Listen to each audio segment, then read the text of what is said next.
Lately, I've been seeing a lot of reels talking about how the best way to get over sin is by focusing on Christ. That way, He will change your desires. But when it comes to sin cycles and these continuous bad habits in our lives, how do we actually change this for a long term? Like, what is our long term plan? Hi guys, welcome back to Kat's Christian Life. So today we're going to be talking about discernment. If this is your first time tapping into my channel, thank you so much for watching. I hope that you enjoyed this video. Please do remember to hit that thumbs up and the subscribe as well. I thank you so much for supporting my channel. And if you're a returning subscriber, thank you so much for tapping in again. We are so happy to see you. So let's get into it. Okay, so today we're going to be talking about how to stop flirting with sin. So, a lot of the time when you get into sin cycles, it's because you do not realize what is triggering you to continue carrying on the sin over and over again. There might be things that pull you back to that habit that you don't actually see as the thing that is causing the sin. And so it ends up in the cycle where you're continuously flirting with the sin, coming back to it, and then getting back into the cycle, and you don't actually know how to stop. So this can all be fixed through discernment. So discernment has to do with judgment. It's like being able to see, I don't even know if you've ever had the thing, but I've had this thing where like you can see when someone's gonna do you wrong, like when you should not be friends with someone. I used to have a lot when I was younger. I was like, nah, I don't like that person. And then when the whole group is like, no, what's wrong with you? That person's fine. And then 2, 3 weeks come and the person has done everyone wrong and you're like, I was right. So discernment is like that. It's having that judgment to look at something or a situation, someone, and to see, okay, this might not go right at this point, or this could go wrong. This person might not be a person that I should trust. That is discernment. And so when you are going through these sin cycles, the best way to go about it is to actually focus on those triggers and discern the situations that might lead you back into the cycle and be able to actually step away from that so you don't get into it. So we are going to be reading John 10. Okay, so John 10 is labeled or titled The Good Shepherd and His Sheep. So this is where Christ is saying, very truly I tell you, Pharisees, anyone who does not enter the sheep pen by the gate, but climbs in some other way, is a thief and a robber. The one who enters by the gate is the shepherd of the sheep. The gatekeeper opens the gate for him, and the sheep listen to his voice. He calls his own sheep by name and leads them out. When he has brought out all his own, he goes on ahead of them, and his sheep follow him because they know his voice. But they will never follow a stranger. In fact, they will run away from him because they do not recognize a stranger's voice. Jesus used this figure of speech, but the Pharisees did not understand what he was telling them. So, a fun fact about sheep is sheep can remember each other's faces. I didn't know about this, but like as I was researching it, I saw, and the sheep can actually remember each other's faces, and they can also remember the faces of the people who are taking care of them. So they will know their shepherd. If it's a family farm and they're living around a lot of people, they will remember those people's faces, and they can remember up to about 10 human faces, I think, which is crazy. But sheep are also extremely smart, which is something I did not know. Sheep have discernment basically. And that is why Jesus is using this example. He's saying that the sheep know their shepherd so well. They know his voice. They know how he comes into the gates in the pen that they're staying in, and they know when there is danger. And that is one of the most important things when it comes to discernment, because if you know God's voice, you will not be following any other voice. And so you will not fall into those cycles all over again. So while he was telling the story, the Pharisees did not understand what he was saying. And so he went on to make another example, which we're going to look at later. But the thing is about discernment is that we can very easily run away from a danger that is very obvious. If you see someone launching at you with like a knife, you're going to obviously dip and run out because you know that is an obvious danger. But the actual skill of discernment is running away from danger that you cannot even see with your eyes, danger that you can just see that that danger is coming. So the thing about us humans is that we can't actually see into the future. We don't know what's going to happen. We are just looking with our naked eyes. But when we ask Christ for discernment, He gives us a little peek, and He talks to us and lets us know where and where not to go, because Christ can see what's actually going to happen in the future. He knows how the story will go. If you go left, if you go right, He knows what is going to happen in both stories, right? So having that discernment is allowing and listening to the Spirit talking to you and being like, when you get that little nudge of the, okay, don't go there, don't trust this person, don't get in this car today, then you actually have that discernment to stop yourself from doing things that you cannot even see. And the thing about this is, it's always wonderful when you hear a story, like when someone's like, oh yeah, I don't know, something just stopped me from going to the train today. And then you're looking at the train later and there was a whole train crash. Like, that's always the craziest thing. But there are no coincidences. Most of the time, that is the Spirit talking to you. So we need to harness that skill of discernment to use it in our everyday lives, in our everyday decisions. So Jesus goes on to explain further because the Pharisees didn't understand. And this is verse 7. He says, very truly I tell you, I am the gate for the sheep. All who have come before me are thieves and robbers, but the sheep have not listened to them. I am the gate. Whoever enters through me will be saved. They will come in and go out and find pasture. The thief only comes to steal and kill and destroy. I have come that they may have life and have it to the full. I am the good shepherd. The good shepherd lays down his life for the sheep. The hired hand is not the shepherd, and does not own the sheep. So when he sees the wolf coming, he abandons the sheep and runs away. Then the wolf attacks, and the flock scatters it. The man runs away because he is a hired hand and cares nothing for the sheep. So in this situation, we can see that Jesus is saying he is the sheep. So it's having that discernment. He is the shepherd, not the sheep. We are the sheep. But yes, Jesus is saying he is the shepherd for this group of sheep, which is us. And then there is a hired help.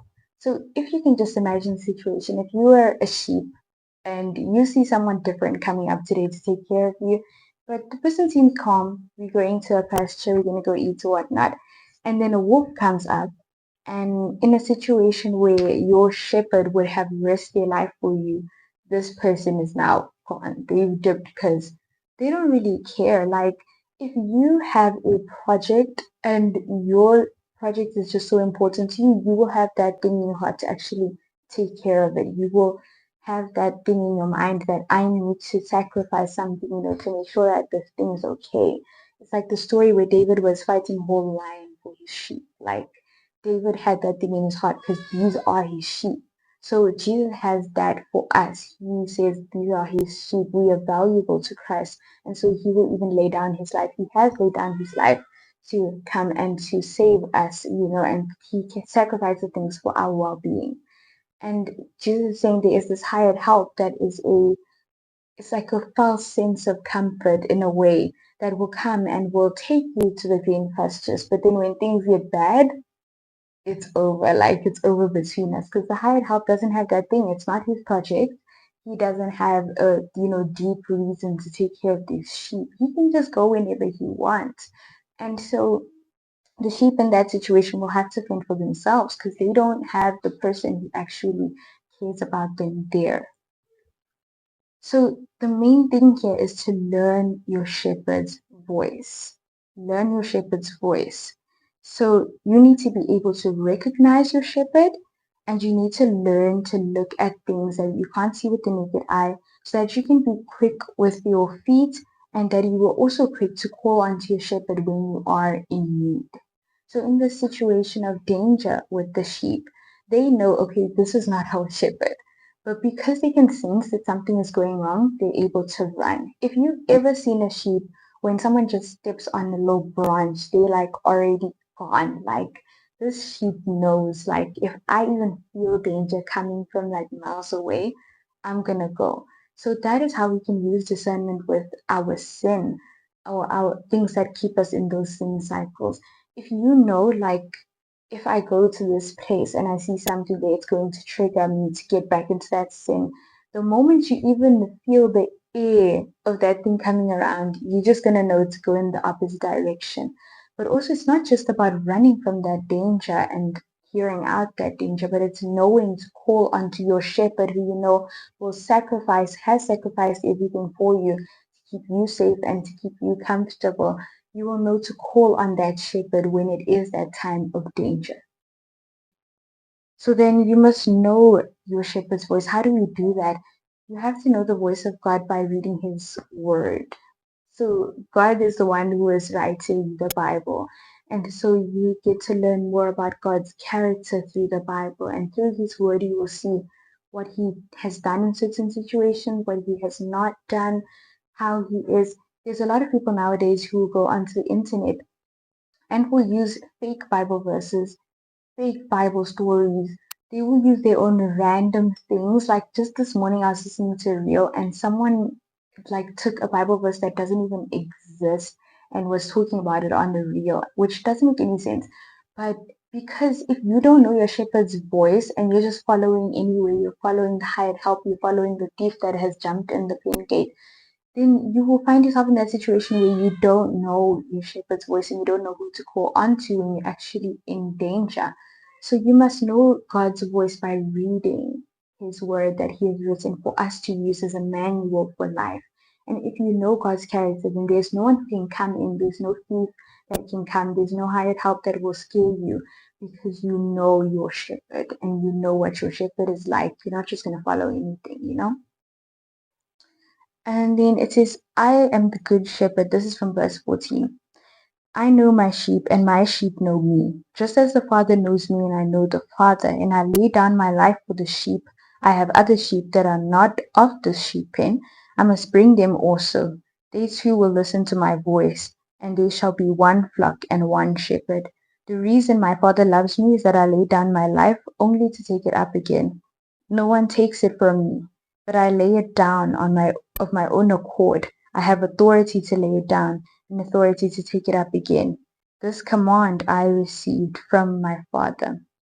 So the Jews who heard these words were again divided. Many of them said, he's demon possessed and raving mad. Why listen to him? But others said, they are not the sayings of a man. These are not the sayings of a man possessed by a demon. Can a demon open the eyes of the blind? So the one sentence I would like to highlight here is where Jesus says he's laying down his life and he takes it up again. So I'm thinking he's talking about when, he was crucified and then was risen again. And then he says, no one takes it from me. If you have discernment, no one can take the authority that God has given you, the power that God has given you from you. So when God gives you a gift like your talent and safety, security, comfort, when God gives you all these gifts, no one can take it from you. Most of the time, we end up giving these gifts up because of our flirting with sin, constantly dipping into the sin pool and finding ourselves washing those blessings off. And so Christ here says that he has authority to lay his life down. We have free will. We have the authority to lay our life down for Christ and to focus on Christ so that we may not find ourselves dipping into the sinful behaviors. So the main thing is that most of the time when you are in a sin cycle and you're constantly flirting with sin, we have this idea that the reason why I keep going back is because I can't control it. We all have that thing, like where you low-key feel like, oh, I can't control it. You keep praying about the thing, but you kind of forget that faith without works is dead. So then when you're praying, you can't just say, Lord, take this thing away, take this thing away. If you're not willing to change a big thing in your life, if you're not willing to sacrifice a big thing in your life, then obviously it's not just going to go because you have to work in order for the faith to also be working in your life. So you are not a victim. You have the authority to lay your life down for whatever you choose to. If you are willing to lay your life down for Christ, that is the best way to go. That is the only way to go. But if you are laying your life down for this continuous sin and you find yourself enslaved by it, then you should know that you're not a victim. This is all a choice. You always have the choice. And so the enemy will make you think that you do not have a choice. The enemy will also make you think that you don't really need to like continuously repent or, oh yeah, Jesus will understand. It doesn't work that way.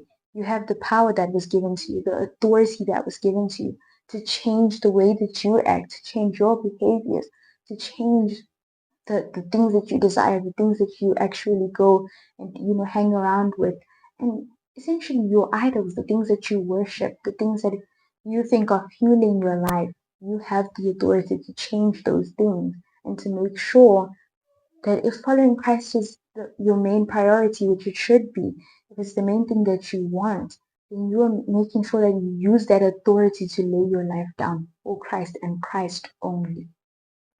So the way that sin works is the moment that you open the door, like how Jesus was saying, a thief and a robber will come into the pen by coming over the gate.